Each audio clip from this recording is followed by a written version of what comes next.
ইস্তফা ফারাক্কা বিধানসভার 55 বিধানসভার ফারাক্কার আমরা গণ ইস্তফা বিরোধীরা দিতে যাচ্ছি। সমস্ত বেলো শুধু জনসাধারণের খাতে, কারণ যা প্রক্রিয়া শুরু আছে এতে গণহারে নাম কাটা পড়বে, এতগুলো ডকুমেন্টস দিতে পারবে না।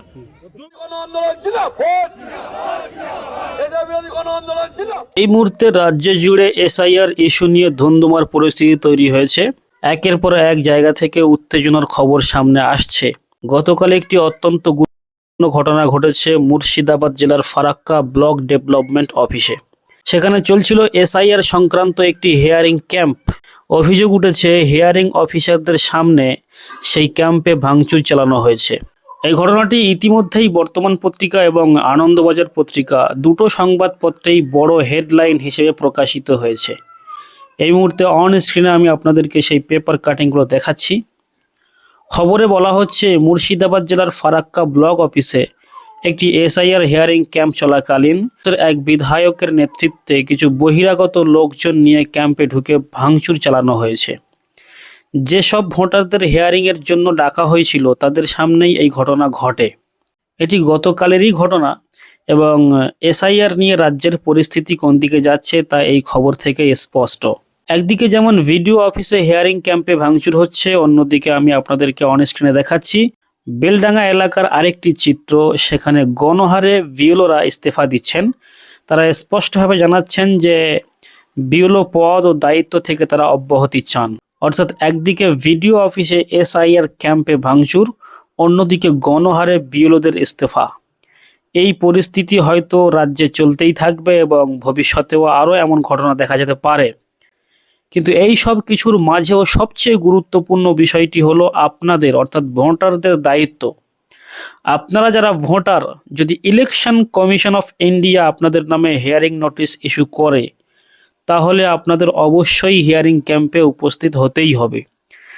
নোটিশ এলে সেখানে না গেলে ভবিষ্যতে আপনার ভোটার স্ট্যাটাস নিয়ে সমস্যা হতে পারে।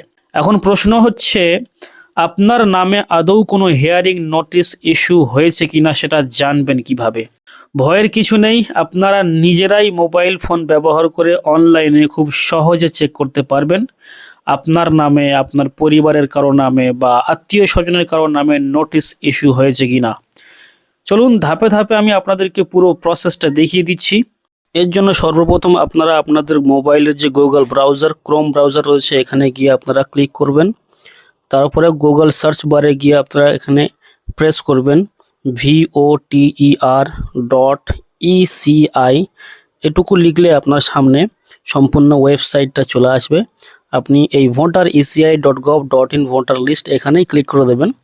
এখানে দেখবেন সর্বপ্রথম যে ওয়েবসাইটটা রয়েছে voterseci.gov.in, এখানে আপনাকে ক্লিক করতে হবে। ক্লিক করার পরে আপনার সামনে ঠিক এইরকম একটা ইন্টারফেস আসবে। আপনারা দেখবেন ওপরে দুটো অপশান রয়েছে, ডান দিকে রয়েছে সাইন আপ, বাম দিকে রয়েছে লগ ইন। আপনারা যারা প্রথমবারে এসেছেন এই ওয়েবসাইটে তাদের জন্য সাইন আপ করতে হবে। সাইন আপ করার নিয়ম আমি বলে দিচ্ছি। দেখুন এখানে আপনাদের মোবাইল নাম্বারটা প্রেস করবেন এবং তারপরে এখানে ইমেল আইডিটা অপশনাল রয়েছে, আপনারা দিতে পারেন, না দিলেও চলবে।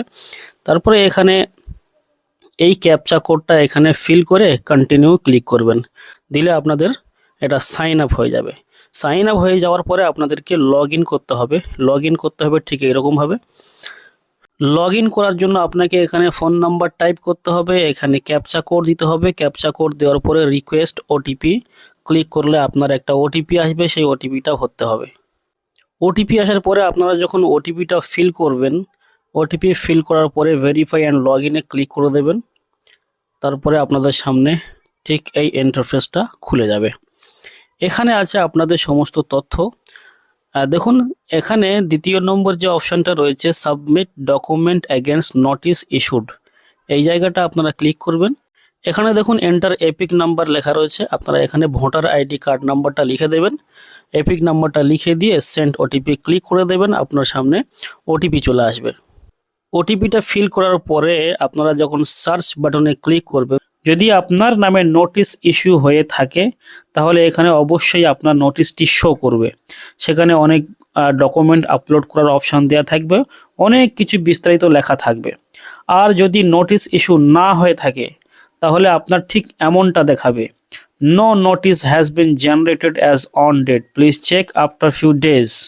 মানে এই মুহূর্তে আপনার নামে কোনো নোটিশ নেই, তবে ভবিষ্যতে সমস্যা থাকলে নোটিশ আসতে পারে, তাই মাঝে মাঝে কিন্তু চেক করে নেওয়া ভালো। যদি সত্যি আপনার নামে নোটিশ ইস্যু হয়ে থাকে তাহলে দেরি না করে অবশ্যই আপনার বিএলওর সাথে যোগাযোগ করবেন এবং নির্ধারিত দিনে হিয়ারিং ক্যাম্পে অবশ্যই হাজিরা দেবেন। ধন্যবাদ।